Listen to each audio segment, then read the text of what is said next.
guys, welcome back to my channel. If you are new here, my name is Kaki, and today we're going to be making a video that's a little bit different. Today I wanted to do something that's kind of near and dear to my heart, and also something that's kind of topical for me right now. If you've been watching any of my videos lately, you know that I've been going through kind of some tough times, and there are tough times for all of us. I'm not special. In order to eventually live life again, we have to take it upon ourselves to solve for a lot of the kind of root issues that are causing whatever sort of depressive condition that we're going through. And for some people, I totally understand that that is a chemical need and that, you know, medication is required for a lot of people. And that is separate from this video. I will be focusing on non-medicative things for this video, but I totally understand that that's something that exists for a lot of people. I always say this, if you're anti-spiritual journey, wrong channel. Move on. Anyway, for the rest of us, today we're going to be talking about my personal self-care routine. And a self-care routine is, to me, how I reinvest back into myself, how I give myself more of my own time. It's sort of how I rebuild my reserves of my confidence in myself and my decision making, and also the bandwidth I have for patience and to be able to kind of not be sitting right at the surface with all of my emotions all the time. So if that's something that resonates with you, then stay with me. We're going to be talking all about that in this video, so let's get started. Now, I want to start by saying that I think it's really valuable to talk about this kind of stuff, but I do think it's also valuable to make sure you're talking to the right people about it. Choose really, really carefully how you choose to share these things, because a lot of people can be kind of harsh, unsupportive, or not understanding about these kinds of things, mainly because they either aren't as vulnerable with themselves or they just haven't gone through what you're going through, and so it's hard for them to empathize, and that can kind of make you feel like your feelings don't count. And so I think that it's really important to take inventory of the people around you, and if you don't have someone that you can talk to about those kinds of things that you feel like lends a very unjudgmental ear and can help normalize how you're feeling, and normalizing means like making you not feel alone, saying like, okay, you know, I understand you're going through this, but you don't have to do it alone. This is something that a lot of people go through. This isn't your fault, etc. If you don't have someone like that in your life, then I highly advise seeking therapy. I recently started going to therapy, and I got really lucky that my first therapist, recommended by a good friend of mine, is working out great for me. I really, really like her. And she gave me the advice a few weeks ago to use empathic walls. And empathic walls are for people like me who tend to kind of over-emote. And I tend to offer a lot of myself to people that I talk to, and it's because I think so much and I'm constantly taking inventory of my emotions and stuff like that. And when I am at a heightened state of emotionality because there are certain things going on in my life, then I tend to just kind of like spew them at people, and I don't get the response that I want from people because a lot of people aren't ready for that, and they aren't really like, they can't give that back to me, and so I do feel kind of shortchanged. And then also, it makes it so that I'm constantly wearing all of my emotions right at the surface, which makes me tend to kind of react more emotionally even when a situation doesn't warrant that. And so I have been actively, and I totally, if you are the same kind of person, I really encourage you to try sort of using empathic walls in the sense of guarding who you share your deepest emotions with, because it's not so much about like guarding yourself from getting hurt, it's more about not casting your pearls before someone who's not going to appreciate them, and making sure that, you know, you still are able to, you have enough love for yourself to give to someone else ultimately, because you can't give of something that you don't have. So that is sort of my disclaimer here, and that is because I'm going to be talking about mainly actions that I do spending time alone. I do think that it's really valuable to talk about this kind of stuff, but what we're going to be focusing on today is me talking about kind of like how I invest in myself by myself. So, number one, I have gotten back into the practice of yoga, and when I say practice, that is what I mean. I mean practice, because I am not good at yoga. For a long, long time, I used to do a yoga class years ago that involved weights in a very, very hot room. It was not Bikram, I've never done Bikram yoga, but the room was as hot as Bikram yoga, and it involved weightlifting because my main goal from it was my physique. Probably stemmed from insecurities about my body and wanting to look a certain way rather than get in touch with myself. since I've sort of turned that around and I'm starting to focus less on the appearance factor and more of the actual practice factor, I'm finding that yoga is actually a lot harder because you're not really supposed to do it in a super hot room like that. And when you do it kind of the way that I do it, which is at home and in just a normal temperature space, and you just kind of go from a cold body to, you know, warming your muscles up one at a time, you realize that on one hand, this is a lot harder than it looks like, and it requires a lot of patience and attention, but also that your body's incredibly capable. That has been sort of the exercise that I want to get is equally for my mind as my body. I guess the word exercise works both ways in that sense. And so I have been doing 45 minutes at a time using the Down Dog app. I shared the Down Dog app on my last favorites video, and it's not sponsored or anything. I just think it's really great because it's free and it offers a new practice every time, so it is a lot like having an actual yoga class. I find that an hour is too long. I start to get really frustrated, and even at 45 minutes I start to get really frustrated because I get really tired. But I think that that's important, and I think that it's important to challenge yourself and stretch yourself, so to speak. And I have been doing that, but I do think that one of the first things that I had to overcome in my yoga practice was the idea that I needed to be really good at it in order to get something out of it, because I think that that's kind of the mindset that we have about a lot of our athletic endeavors, and a lot of any of our endeavors is to approach it from a place of seeking perfection. And when we do that, we tend to punish ourselves psychologically for not getting it right. And I'm reading several books right now, and one of them was talking about how Baptiste, one of the guys who, you know, founded a certain school of yoga and yoga teaching, said something to the effect of, don't worry about doing it right because you aren't. You're probably doing it wrong, and you're probably doing it imperfectly, and that you shouldn't hold yourself up against any kind of ideal, because the point is not to be perfect. The point is to push yourself and challenge yourself and have this break from the rest of your day and the rest of your life and everything that's going on, and like take this time to concentrate on yourself and also to marvel at what you're actually capable of. And so it is important to me that I do the intermediate version. They have different levels of difficulty on the app, and the beginner one is fine. It's fine. It's a lot of repetition. The intermediate one, a lot of the poses are too hard for me, and they do really challenge me, and I'm sore in really strange places the next day. But I think that I would rather be faced with poses that I can't really do completely and kind of try for them, and have that be my sense of satisfaction at the end was like, hey, I really gave it my best shot, but I was out of my depth, than something where I was like, okay, well, I mastered that, cool, move on with my day. Like, I haven't really made any progress if I do that. So that has become more of my regular practice, is just trying to focus on those things when I do yoga, and I think that it's made a huge difference. It's very different from the yoga that I used to practice. Another thing that I've been practicing a lot recently is just the pure act of me time. And I think that it comes from a place where I realized that I was not guarding my time very well. I was kind of overextending myself to the point of trying to be kind of everything to everyone and feeling like not enough to anyone. And I realized that in order to, again, give of myself, I need to invest in myself first. And so I've been pretty selfish with my time recently, and I think that's kind of well within my rights. And so recently, a few things that I have been doing that have been helping me sort of like fill my tank again. One, it's just baths. You guys, a lot of people aren't bath people, but I'm a major bath person. When I bought this house, I wanted to make sure that I had a really, really relaxing bath space. And I do, and I'm able to kind of like, you know, put something on like a YouTube video or something like that. And I have been watching some really kind of like spiritual YouTubers lately and stuff like that, but sometimes it's just like, you know, turn your brain off kind of stuff. And I will use a lot of aromatherapy, and lately I have been into using this stuff. This is almost empty. This is the Dr. Teals Pure Epsom Salt Soaking Solution. This is awesome for people like me who have a lot of inflammation. I feel like this really helps with my psoriasis on my skin. It helps with my scalp irritation. It helps with my acne. And basically Epsom salts, like, don't use too much, you will get lightheaded. Like, you have to kind of work your way up. You know, they say the jury's out on whether it does anything or not. Even if it doesn't do anything, this stuff smells incredible. I love lavender.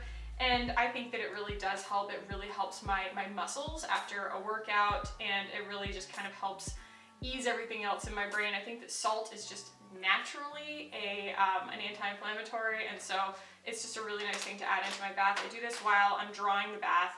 And then I also have been doing just kind of bubble baths.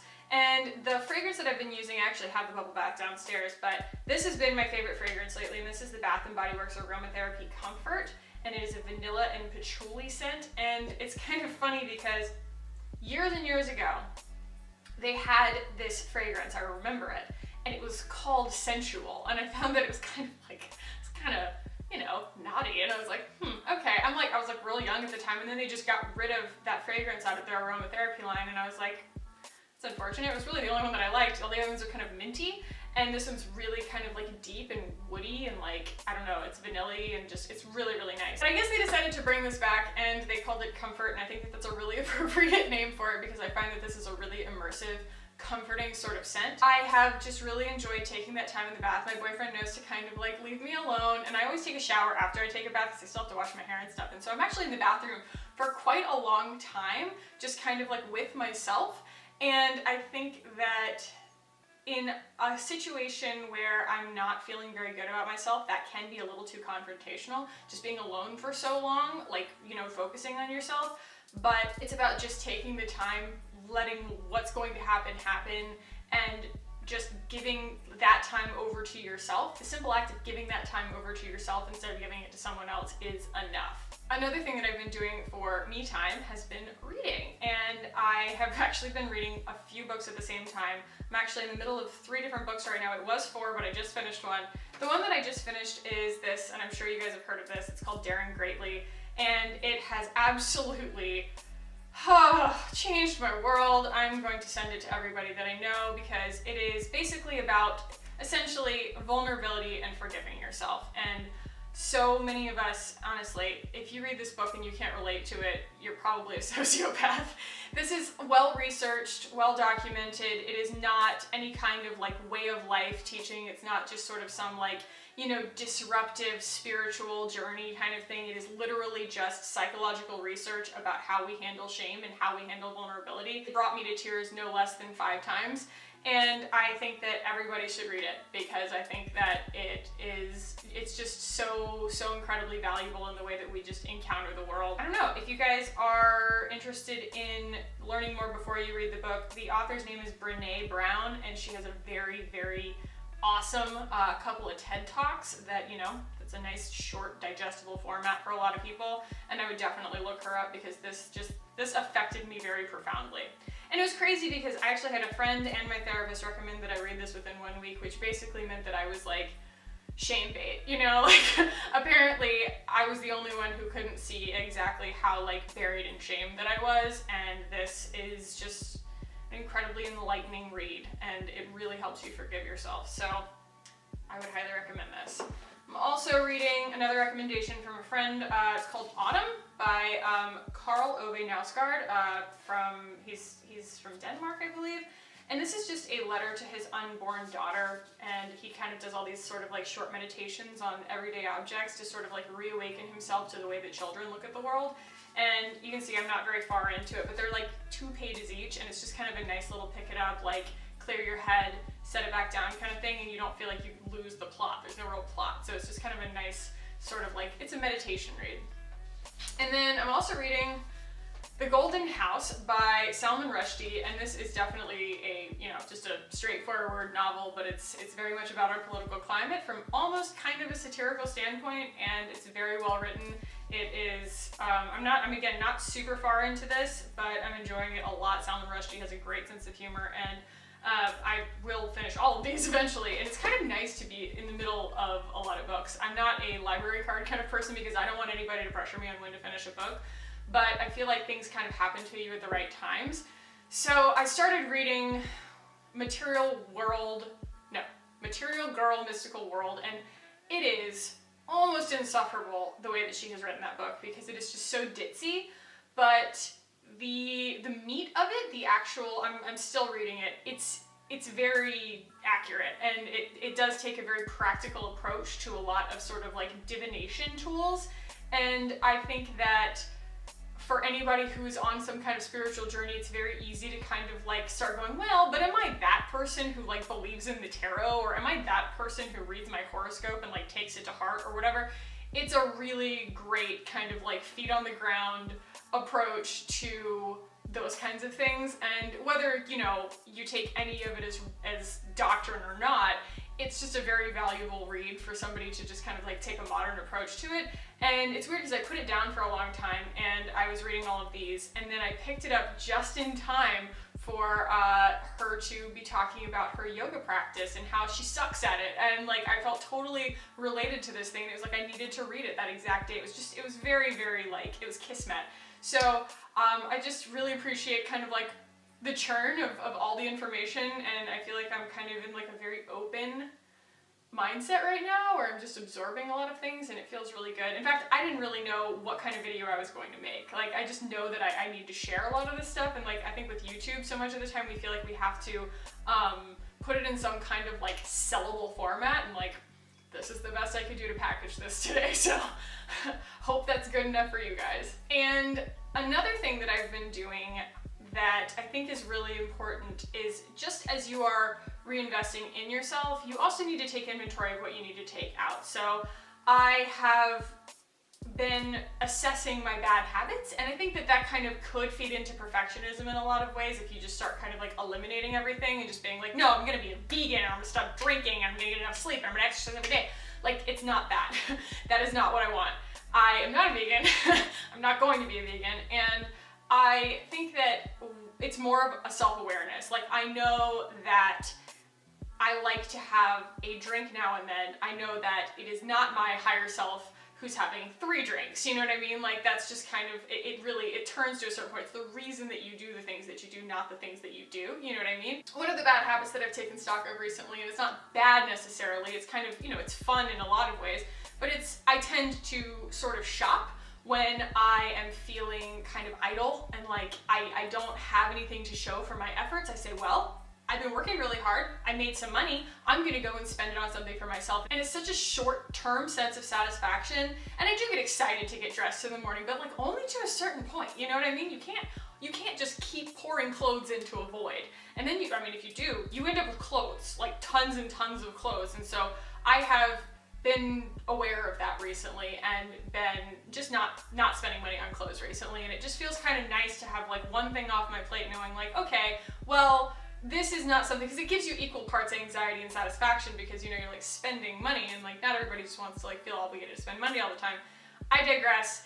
It's just important for me in my life to kind of like keep those sorts of crutches, those vices in check. I don't really have very many, but it is easy for me to kind of like fall into a routine where I give myself permission to do something, and then I just sort of like start leaning into it a little too hard, and then I end up realizing that like I haven't done the work necessarily within myself to deserve the rewards, and I'm just kind of rewarding myself and it gets stale. And so I think that, you know, in order to get the satisfaction, you still have to have the challenge on the other side, and so I'm just trying to kind of like actively keep that in a good balance. Another really cool thing that I've started doing recently is a manifestation and gratitude journal. So a lot of people don't believe in manifestation, and I think that you have to take it from a practical standpoint. So a lot of people think that manifestation is like what, you know, The Secret is talking about. It's like using the power of the laws of attraction to like magically make things appear in your life. And I want to be a millionaire by this date, and I'm just going to put this picture of the winning lottery card on my mirror and look at it every day. Like, that's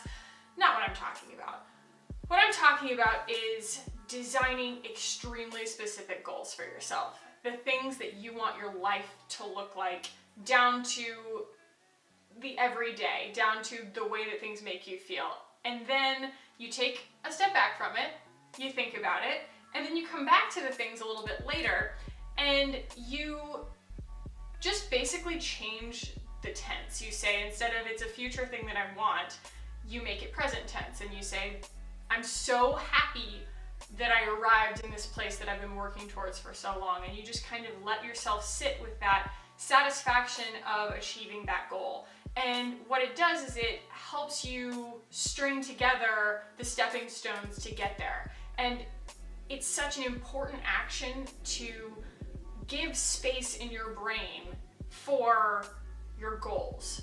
so many of us think that it's okay as long as we're moving forward, it doesn't matter necessarily where we're going, and that's fine. It's kind of a get by stopgap tactic, but I think that in order to truly end up in a place where you wanted to be in the first place, instead of just kind of like where life takes you, because honestly, if you're not making decisions, they're gonna get made, just not by you, and then you're gonna be kind of the victim of circumstance. And if you're standing on the sidelines instead of in the arena, you don't really get to comment on the outcome. You have to go fight for it in order to have a stake in it. And so if you are actively taking steps towards a goal that you want to achieve, and you've taken the time to put the space in your brain to actually like identify those goals, it's going to be so much easier for you to wake up with a clear head and to understand that every action that you take in your day is probably either leading you towards what you want or away from what you want. It's going to help you kind of make healthier decisions. I think that the other side of that is exercising gratitude. We're so fortunate, and so many of us have so many really, really great things going for us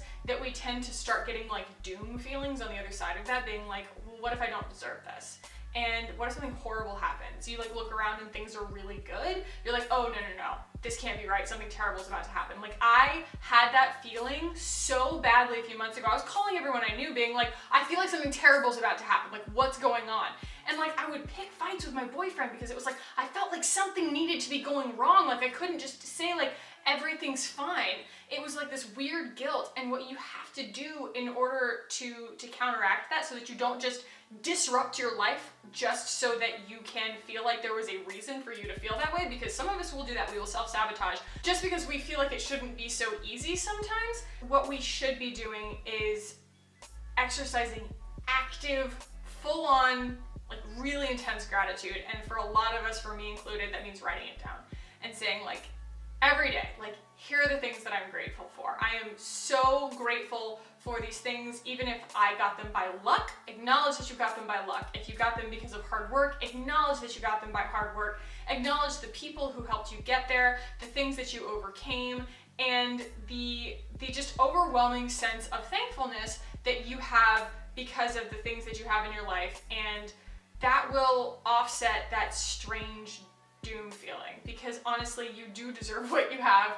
We all need to see life for what it is right in front of our eyes. You could focus on all the negatives, you could focus on all the positives, or you could be present in the current moment and just be grateful. And it is a constant practice. There is no one who is perfect at it, but I will say that if you are having those kinds of like doom doubt feelings where you're like, oh my gosh, almost like you need to make something go wrong because everything is too like, you know what I mean? Like the tension of it being quiet is too much for you. Just take that time for yourself and exercise active gratitude. Write it down. Get yourself a gratitude journal. Write it down, and it will start to kind of like help you address those feelings from a neutral standpoint instead of from a negative or a positive standpoint. Just allow yourself to approach them with neutrality and say, yes, this is something that I have and I'm immensely grateful for it, and acknowledge it. All right, and finally, probably the most important but also the most difficult is exercising positive self-talk. I think that a lot of us say things in our own minds to ourselves and we don't even think about it, that we would never ever say to someone else or about someone else. I mean, the things that I say to myself naked in the mirror, just in my head, are awful. I mean, they're awful. Like, just terrible. And I think that there's like this weird, even with like my diet and trying to figure out what is not going to make me sick because I have so many food sensitivities, I feel like that's on me. And I feel like that since I'm like broken in some way, that when I look in the mirror and I've eaten something that I shouldn't have and it's made me really bloated and sick, that's my fault and that I did it wrong and that I need to be better at it, and I'm inconveniencing my boyfriend because I don't look as good and things like that. Like sick shame spiral kind of thoughts, like really bad stuff that you would never ever project onto someone else. And we have to stop doing that. We have to. It is just so unhealthy and it's so destructive, and it gets to where you really believe them, and it's just a sick place to be. And the remedy to that is normalization.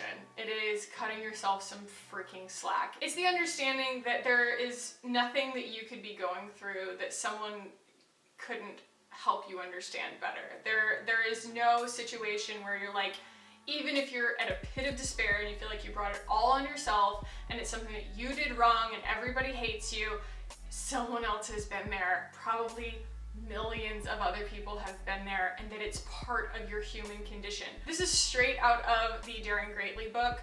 So when you see yourself in this really bad light, let's say something horrible happened. You got drunk and you just made an ass of yourself, let's just say. And like the next day you're just feeling that horrible, like physical and psychological, like shame doom.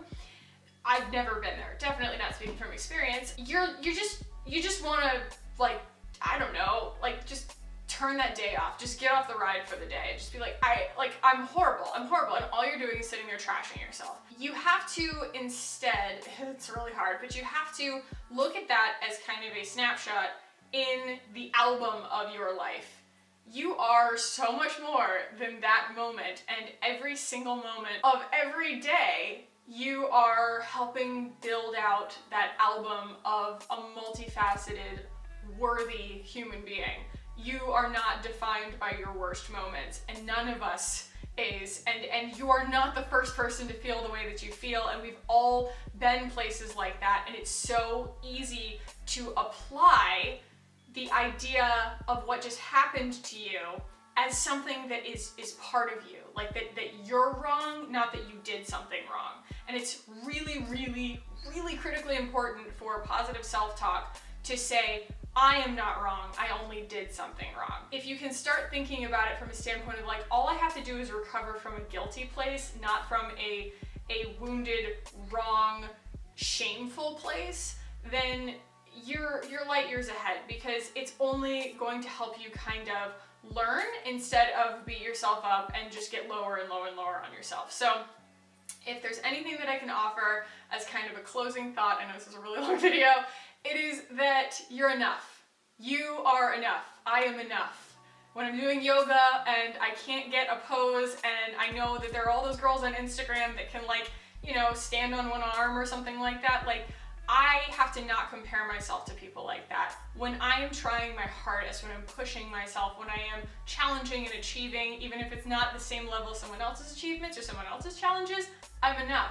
When I am in my relationship and I feel like I can't be the perfect partner because I need to take the time to reinvest in myself, communicate that with my partner. I say, you know what, I can't give what I don't have. And right now I have to reinvest in myself because I need to remember that I'm enough. Yeah, if I can leave you guys with that kind of like thought going forward with your day or with your week, it's that you need to focus on cutting yourself some slack and understanding that you're enough and putting more of your time towards yourself, if that's something that you feel like you need to do. So guys, I hope that you enjoyed this. I hope that this was a valuable kind of like way of packaging this information for you guys. And I really, really appreciate you watching. Leave me a comment below. Let me know kind of if this hit home for any of you guys, or if you don't feel comfortable leaving a comment, you can always message me privately. I think that probably the most checked way of doing that for me is Instagram. So a lot of people private message me on Instagram, and it's great because also I don't think Instagram keeps a record of those correspondences, and so if you are self-conscious about it, it can be just kind of like, you know, off into the abyss. So yeah, feel free to do that. My handle is HEYKACKIE, just like it is here on Instagram, and feel free to contact me if that's something you guys want to talk about. But if you just want to share your story, go ahead and put it in the comments below. I really appreciate you guys watching, and thank you so much. I love you guys, and I'll talk to you as soon as possible. Bye!